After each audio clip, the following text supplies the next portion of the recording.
Hello, welcome back ulit sa ating YouTube channel. So ngayon nandito tayo sa pabahay ng gobyerno na kasi umaraw na sa wakas. Halos mag-isang buwan nang nag-uulan talaga, walang humpay. Kaya anong nangyari ngayon, lalong-lalo na sa Metro Manila, parang water world na. Karamihan ay baha.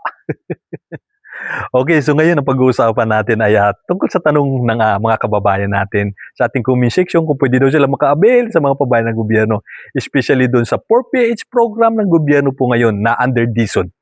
Okay, so yun, sasagutin po natin yung mga katanungan po ninyo. Pwede po lahat maka-avail, no, doon sa 4PH program ng gobyerno. Basta miyembro kayo ng Pag-ibig, basta nagtatrabaho pa rin kayo. Kasi ang hiningi sa inyo, ay hiningi po sa inyo kung mag-apply po kayo, kailangan miyembro kayo ng Pag-ibig, payslip ninyo yung latest, tapos isang government ID. So yun yung requirements. No? Pwede kayo mag-avail. Yung mga pabahay na itinatayo sa isang bayan, basta under 4PH program, hindi lang yung para sa mga lokal. Kung nakatayo sa isang bayan yung isang pabahay ng gobyerno na under DSUD na under 4PH program ng gobyerno, kung hindi kayo taga doon, pwede kayo mag-apply at kung gusto ninyo doon sa bayan na yun na tumira at magkaroon ng bahay. So pwede po kayo basta membro kayo ng Pag-ibig at kailangan nagtatrabaho pa kayo. So, doon sa program na yun, hindi po talaga lahat makakabil. Kumbaga mga middle class, no? Yung paaring makapag-avail doon sa pabahay ng gobyerno ng under 4PH program na ng DSUD. Kaya yung mga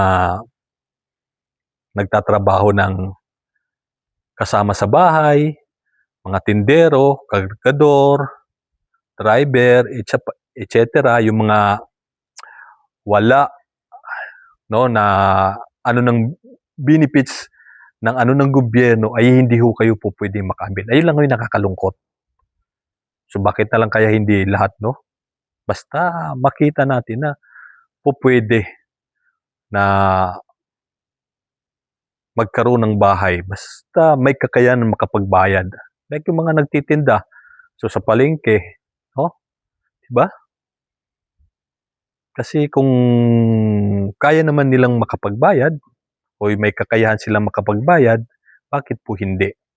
O bigyan na lang ng terms yung mga ganong hindi miyembro ng Pag-ibig. Para naman sa ganun, magkaroon sila ng pagkakataon na magkaroon ng sariling bahay. Doon naman sa mga nangungupahan, no? Mag-isip-isip po kayo na mag-avail ng pabahay na yun ng under 4PH program ng gobyerno na ng DSUD kasi hindi habang buhay, hindi habang panahon, mangungupahan lang po kayo. Para naman sa ganun, hindi umasayang yung inyong kabataan at pagtanda ninyo, inyo na yung bahay. Diba? Hindi na kayo mangangamba na pagka hindi nyo na kaya magtrabaho, hindi nyo na kayang makapagbayad sa upa ng bahay, paalisin ho kayo. Kasi sa malamang, pagka naging senior citizen na kayo, nabayaran nyo na 100% yung bahay. Diba? So yun yung isa. Kaya kung eager po kayo, ganun lang gawin ninyo. Ngayon, ang dami na hong mga lumalabas na under 4PH na pabahay ng gobyerno kung saan bayan, like sa Bulacan, parang may in-offer na doon, maganda yung lugar, hindi yung building at medyo premium yung dating kasi may swimming pool, yung facilities nila, may playground na po pwedeng paglibangan ng mga residente. Kaso medyo pricey yung pabahay na yon, nasa 2,000 plus yung monthly. Meron din naman sa Quezon City, so condominium style dyan, high-rise building, kainaman din doon, parang 800 lang yung monthly. Nasa 28 square meter yung laki ng kwarto. Tapos parang naka-loop type. No, depende sa design. Nung, hello po. Gandang hapon po. Ay, thank you po. Shoutout kila ate. Ay, hello po. Nakilala kita eh. Natsempohan din namin. Oh, thank you po. Sige, ingat po kayo. Sige po. So, ayun. Merong mga ganong program. So, kung gusto nyong tumira doon sa isang bayan na merong nakatayong pabahay, pwede kayo mag-apply. Kung gusto ninyo doon tumira. So, kung meron hong itinayo sa lugar ninyo, sa bayan ninyo, mas mainam kasi parang on-site relocation na lang ho kayo doon na mismo sa lugar ninyo. Kumbaga, hindi na kayo lilipat sa kung saan mga pabahay na katulad dito. Pero itong mga pabahay kasi nakikita ninyo, so under to ng INITSE, yung mga nire-relocate lang dito, yung mga informal settler. So ganun po yung mga nire-relocate sa mga pabahay na yun ng gobyerno na to. Doon sa 4PH, open sa lahat, no? Basta miyembro kayo ng Pag-ibig. Basta meron kayong present payslip.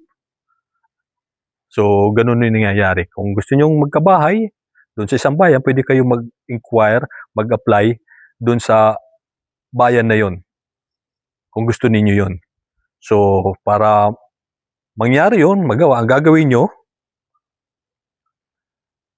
pumunta kayo doon sa mismo, mag-inquire kayo mismo sa DSUD, sa opisina ng DSUD. Kasi para mas mabigyan kayo ng complete at siguradong impormasyon kung paano makakabil ang pabahay ng gobyerno ng under 4PH program ng DSUD ng gobyerno ngayon. Kung isipin mo, parang ang simple ng pwedeng gawin para magkapagbahay. Pero kasi yung actual, yung realidad, hindi natin talaga alam. Like nga, meron tayong kaibigan din sa ating comment section na nag-comment din. So, in-advise ko sa kanila na pumunta doon sa 4PH, tagal na, parang 1 year ago, sa DSUD. So, nagpunta po talaga sila. Bumalik sila sa ating comment section, nag-comment din sila na nagpunta nga ho sila. Kasamang palad, hindi ho sila naka-avail kasi ang hinanap po sa kanila, kung miyembro po sila ng Pag-ibig. Sa kasamang palad, sa pamilya ho nila, wala hong naging isa sa naging miyembro ng Pag-ibig ng gobyerno para maka-avail sila sa mga pabahay ng gobyerno ng under 4PH program ng DSUD. Ayun na yung nakakalungkot. So talaga nag-effort po sila na pumunta. So ganun po yung gagawin.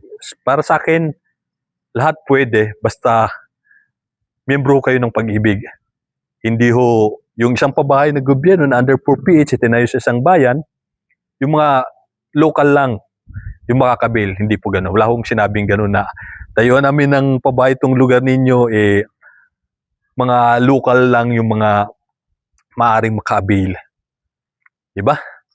Kaya kung may nalaman kayo na tinayo doon sa sa isang bayan at gusto niyo doon tumira, pwede kayo mag-apply ho doon. So, mas the best, makakuha ng konkreto, pupunta kayo ng DSUD. So, iba-iba yung range no?